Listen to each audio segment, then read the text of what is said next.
the earth that holds us, supports us.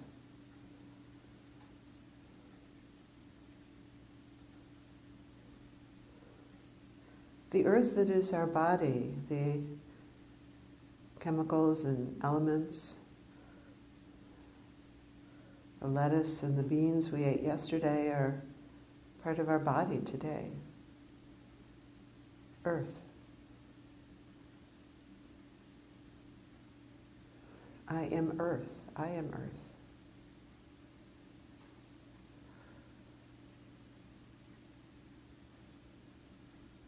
I am water. The rivers and streams, the rain, the blood, the fluids, the saliva. I'm water.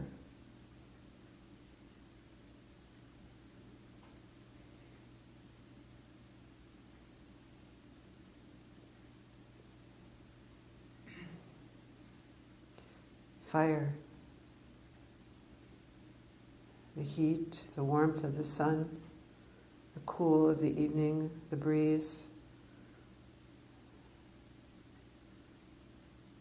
the warmth of the body, the cool of the body.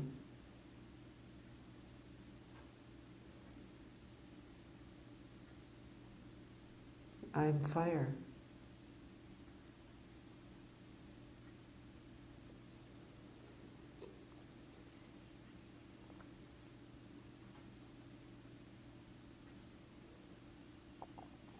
Air.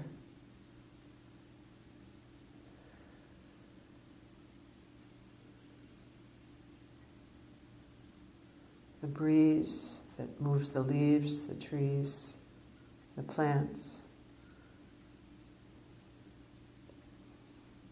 The oxygen that feeds us, the carbon dioxide that the trees help with.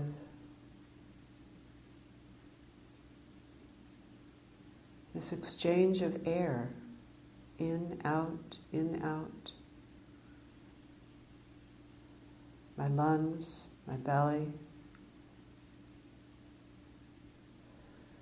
I am air.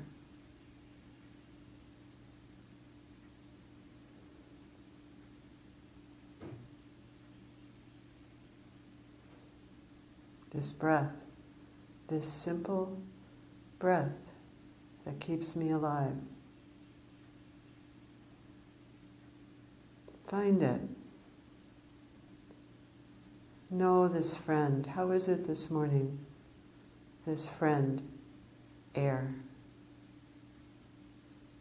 Where is it in the body? Make room for it. Breathing.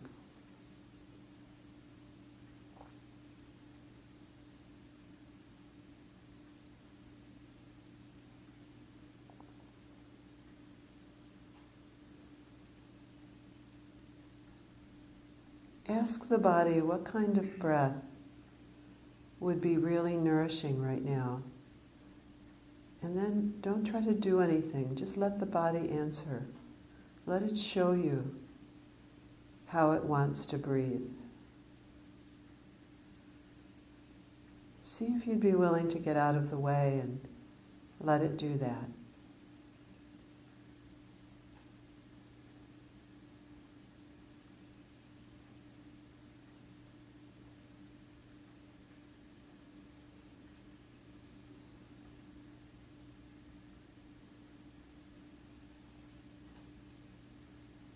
We can step back and appreciate the body's wisdom.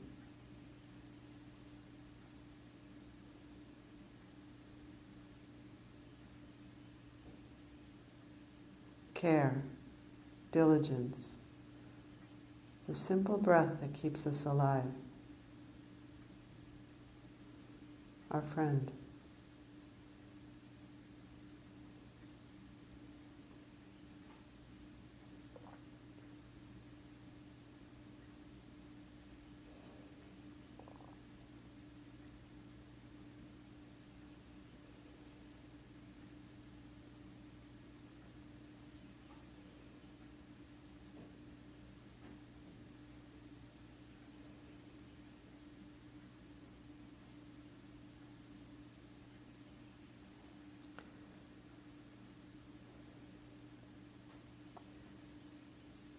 Some of you have wondered how you can know where you are or how to work with a problem, at what level to tackle a problem, challenge, suffering, stress.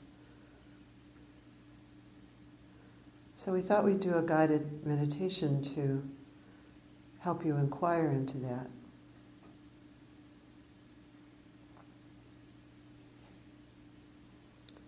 First, the bad news.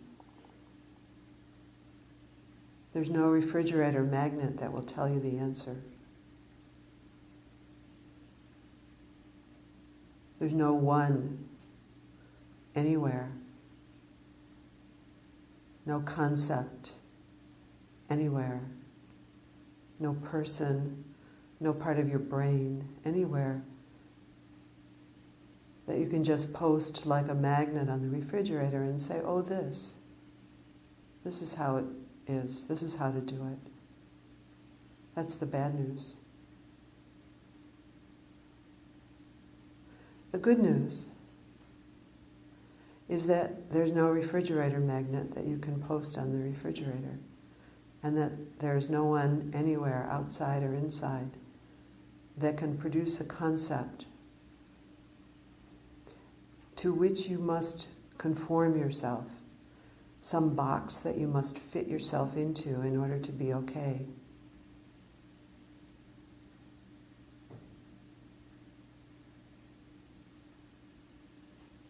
You get to inquire.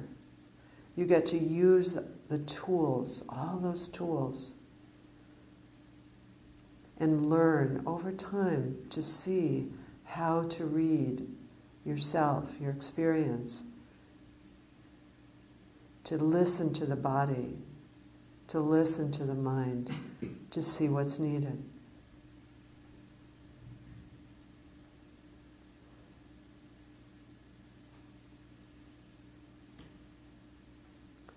So we'll do a little inquiry this morning. The inquiry is in a sequence, but don't be confused by that. Our personal inquiries are not quite that sequential, nor is our personal development that sequential. It's not like we accomplish one level and then we're cooked, we're done with that. They're just sort of cues.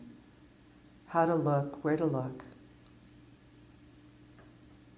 And sometimes when we're stuck at one level, it's because there's another level that's needed, some support that's needed that we haven't quite finished with or filled up, if you will, the cup of.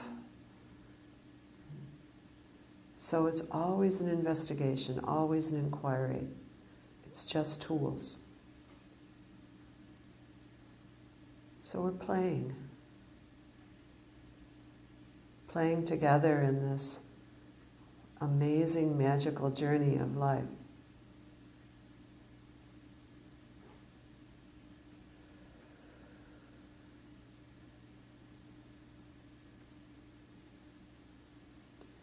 So the meditation is not all that different from what we did last night.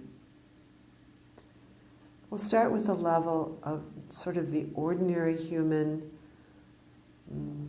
life level, maybe the level of sensory goodness.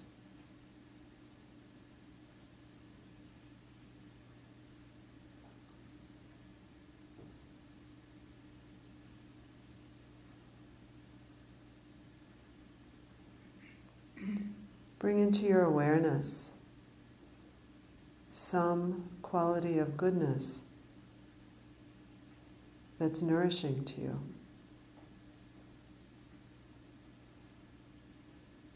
The sun on the porch this morning, a cup of tea, the warmth of your bed or your favorite sweater.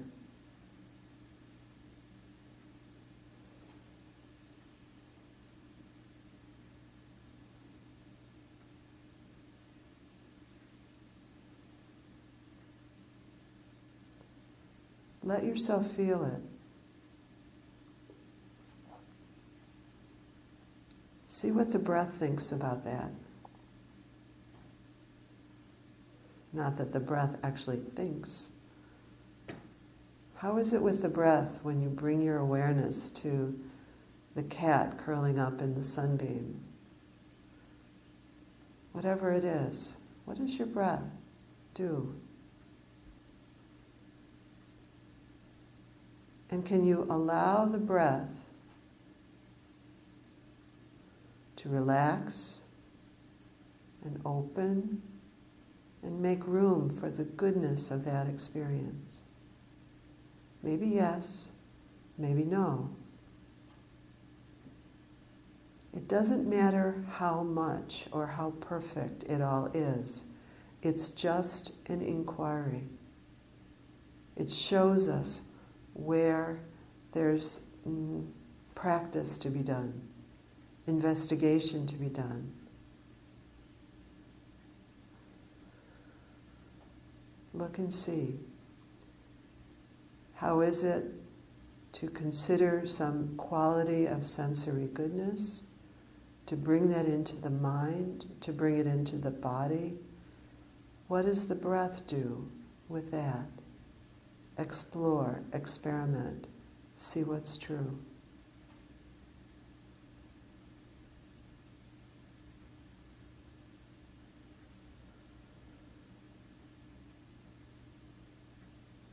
And if the breath constricts, is it possible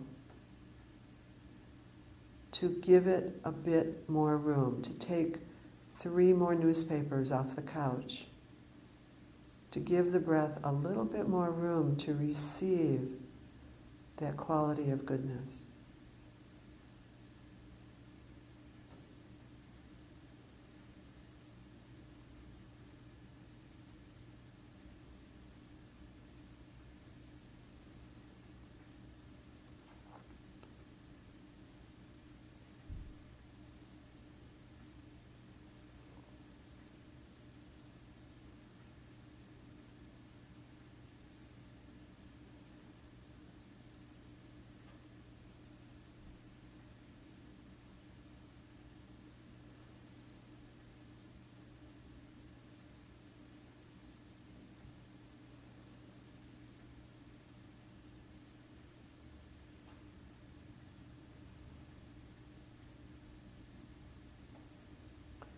Still at the level of ordinary human maturation and growth, bring your awareness now to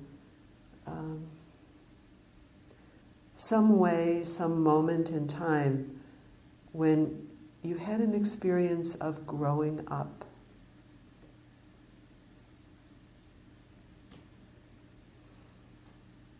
You've all had millions of them.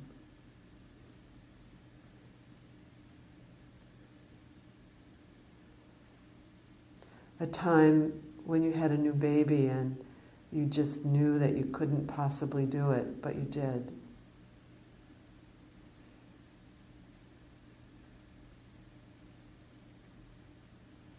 Or even farther back, as a child when you learned to ride your bike or to drive.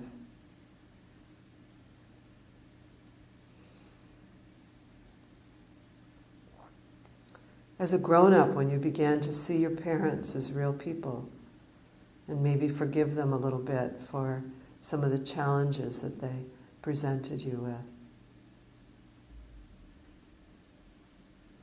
Bring your awareness to a time when you had a moment of growing up, a time at work, when you took on a challenge that you didn't think you could do, but you did it. A time when you did your taxes, a time when you grew up. And feel into the goodness of it, knowing your own virtue, your own goodness. And see how the breath is with that. And again, if the breath constricts around that knowledge,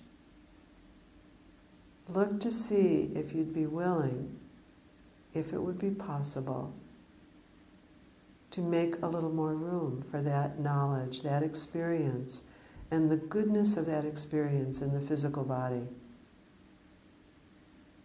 The experience, the awareness of growing up.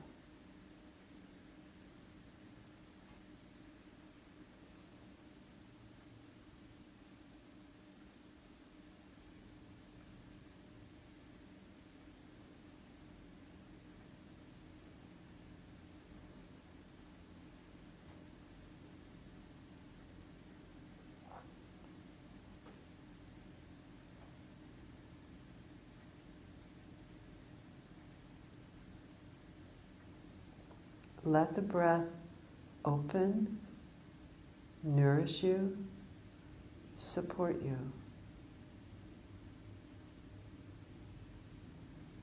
Move the cat off the couch. Give it a little bit more room. This goodness.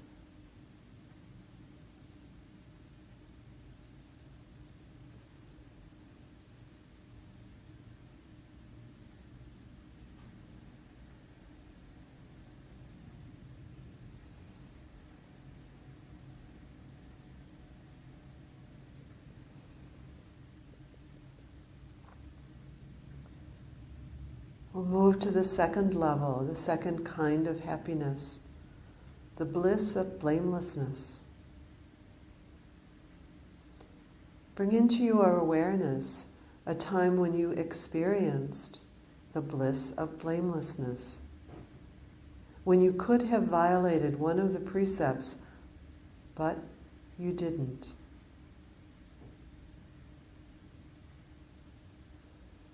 There was a time years ago when I was very jealous of another woman, and I very deliberately and consciously decided to not nourish that feeling and to not act on it. I've experienced the bliss of blamelessness ever since. That was good. A time when you were angry, when you wanted to indulge in hatred, a time when you wanted to take something that didn't really belong to you, a time when you wanted to spread gossip, but you didn't, a time when you wanted to blame someone, but you didn't. Bring into your awareness a moment in time. It doesn't have to be huge or nuclear. Some small moment in time when you let the car pass you on the road. You didn't take something that wasn't yours.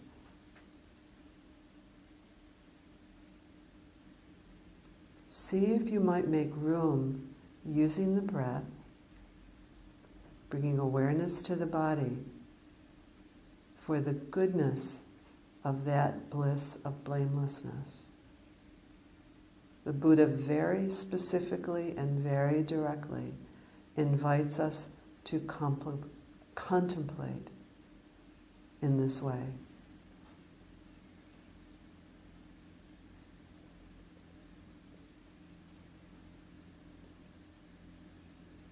It might even be a time when you made a mistake. You did something you shouldn't have done, but you didn't blame yourself. You learned from it. Oh, right. I won't do that again. The bliss of blamelessness. I learned from my mistakes. Breathe, open.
The third level,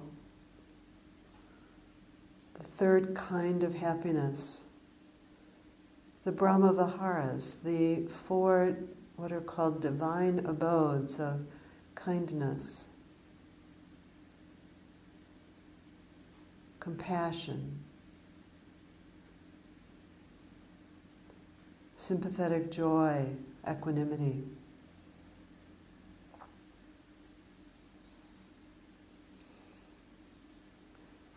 Choose which one is your favorite this morning.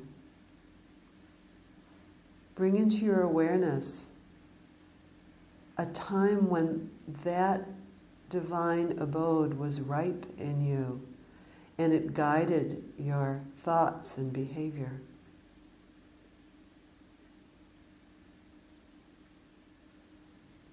A time when your mind and heart were kind.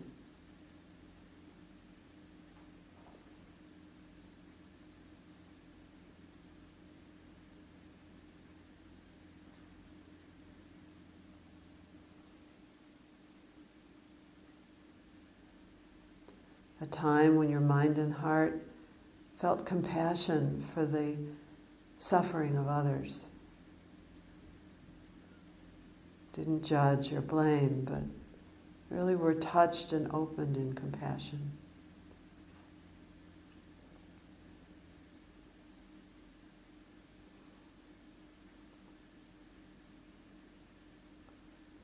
A time when your mind and heart felt joy at someone else's good fortune, at someone else's brilliance and accomplishment in the Dharma, maybe.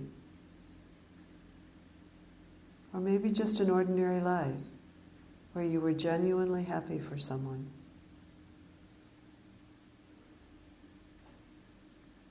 Or a time when there was equanimity, when something difficult was happening and you were able to keep your balance. Not jump into the hole with someone, but able to stand with them and be with them with clarity, knowing that each person has to work out their own life. You can't do it for them.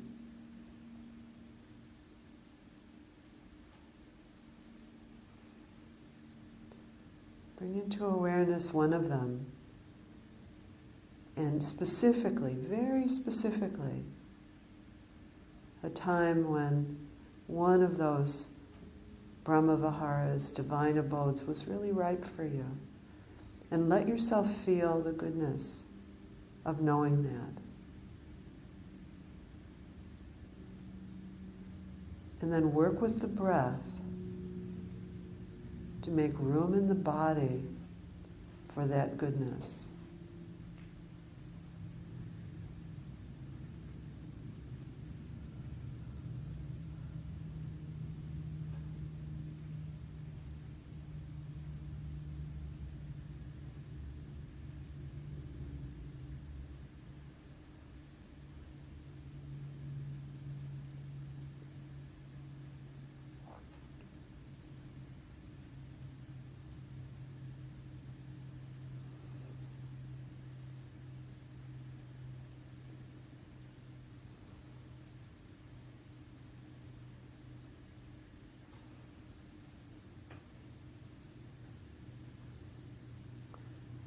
Sometimes, by the way, when we practice with taking in goodness and opening to goodness, what actually arises is exactly the opposite. We might find ourselves filled with resistance, or rage, or fear, grief.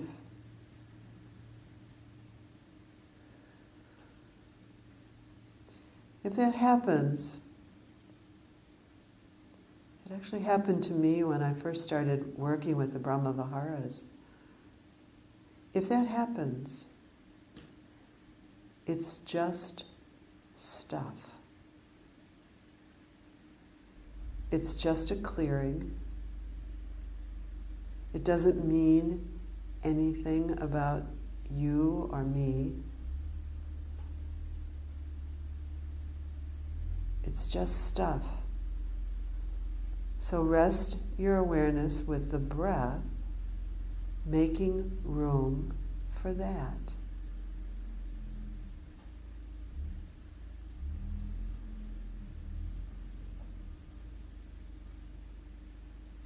We could walk through each of the levels, having a sense of how it is to make room for the unwanted at each place.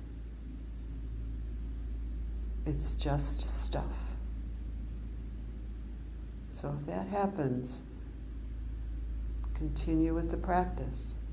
Breath, space, kindness, breath, room, patience, kindness, breath.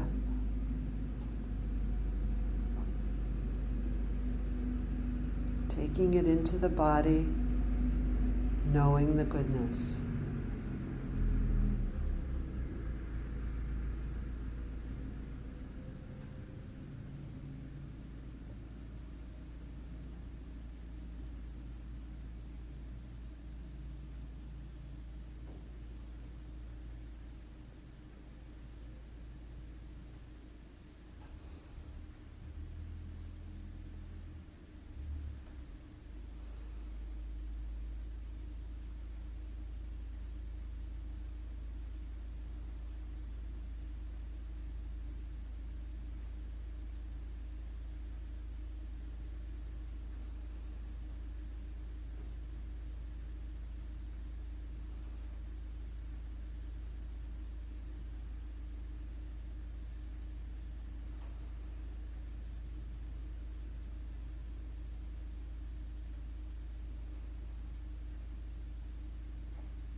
The fourth level, the level of concentration.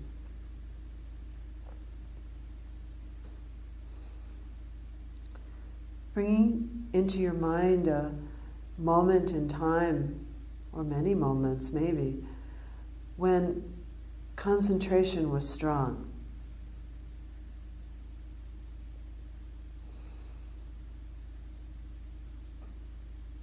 It could be very mundane. That's fine. It could be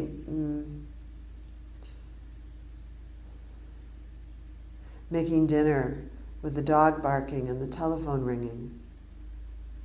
And really letting your awareness really remain focused on what you were doing.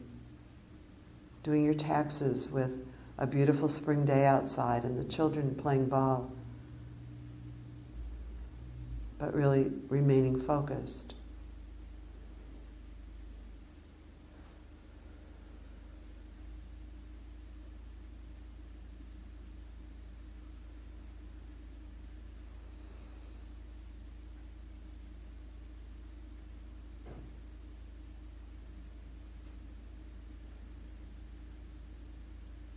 Could be something even more challenging on a mundane level, like driving in a heavy rainstorm, really having to remain focused.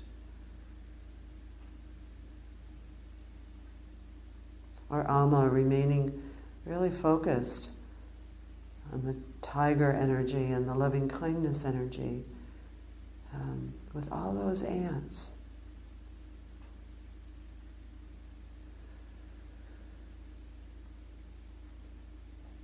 Perhaps the time in your practice, sitting, walking,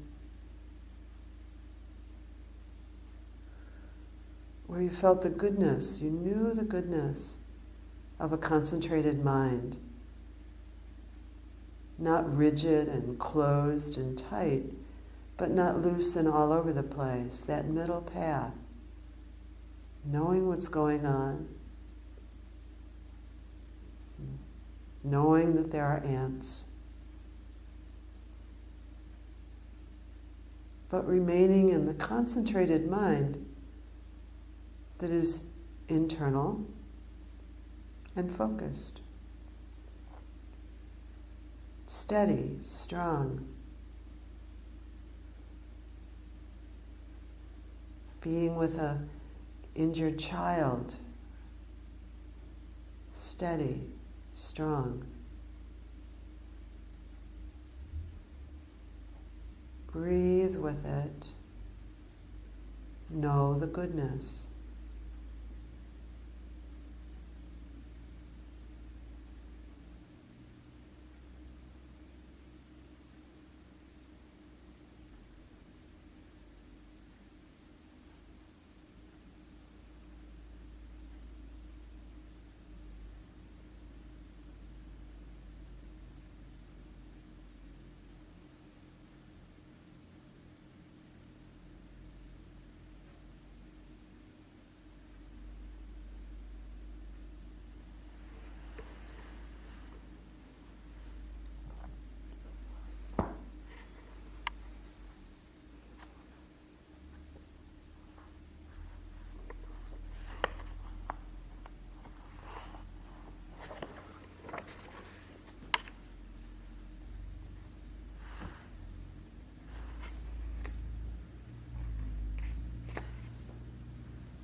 The fifth level is the level of mindfulness.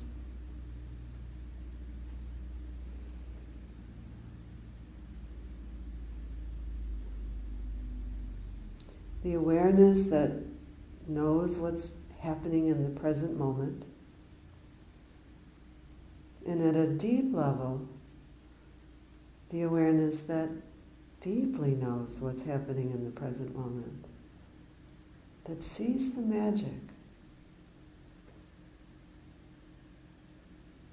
Glimpses, we all have glimpses. Where the clouds part, we're not caught up in the comings and goings, the objects of awareness. We see impermanence. We see the constructed nature of all experience.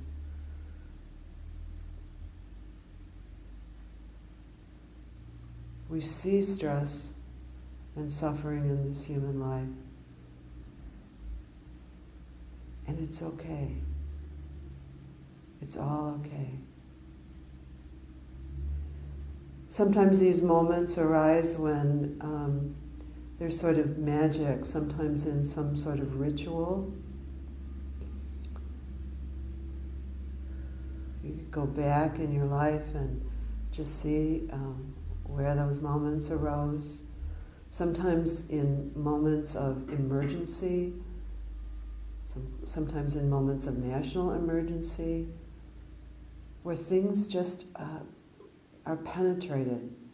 There's a quality of awareness that's much bigger than the objects, that's much bigger than what's specifically happening.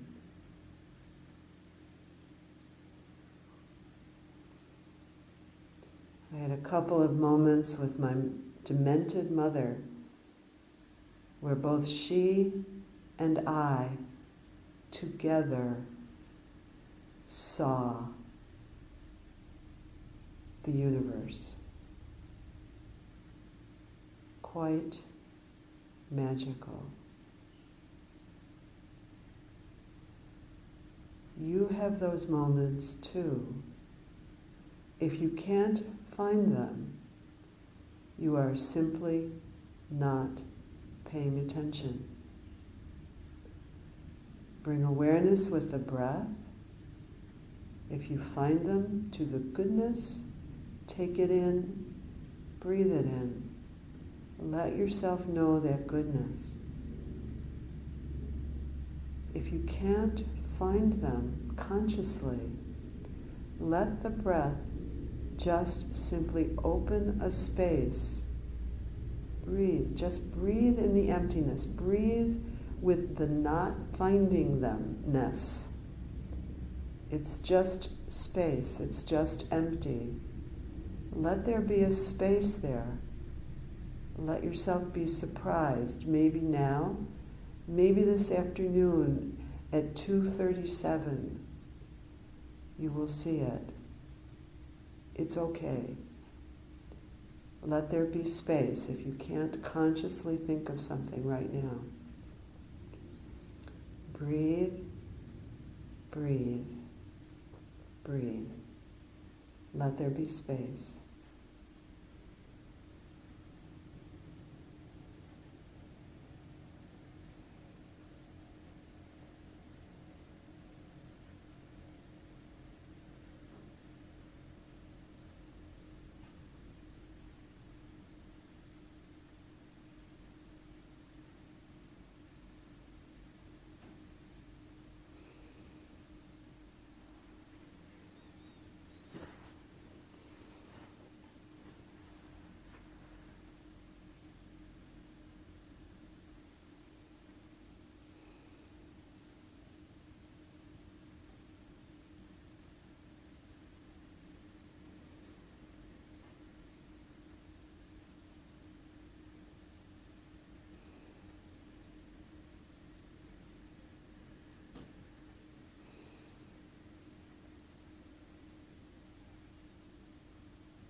The levels at which we have difficulty are not a problem.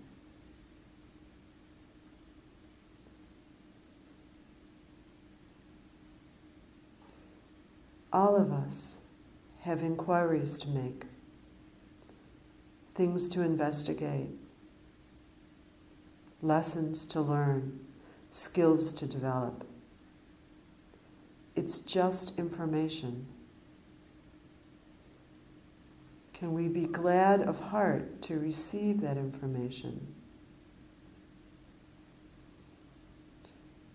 That's the magnets on the refrigerator.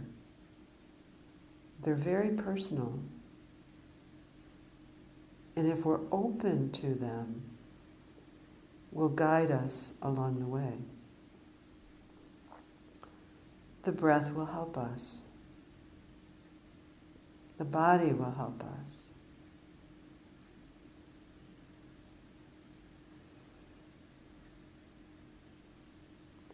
The invitation is to live in the world with wholeness, energy, aliveness, and at the same time, the very same time, to be able to touch the magic that's beyond concept, beyond objects.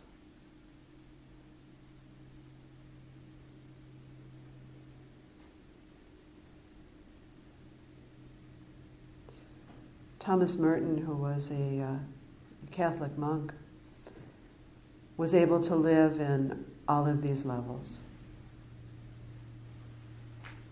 His life and writings and works are very inspiring to me. And I'll close with a quote from him. He was talking about a mystical experience he had on a very busy street in Louisville. He was just standing there waiting for the light to change. Very ordinary moment. He says at that moment, all of a sudden, it was as if I suddenly saw the secret beauty of the hearts of all of these people. The depths of their hearts, where neither sin nor desire nor even self-knowledge can reach. The core of their reality. The person that each one is in God's eyes. If only they could all see themselves as they really are. If only we could see each other that way all the time. If only we could see ourselves that way all the time.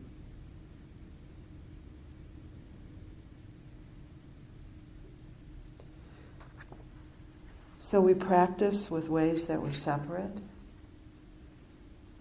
and we see that we're not separate. It's all true.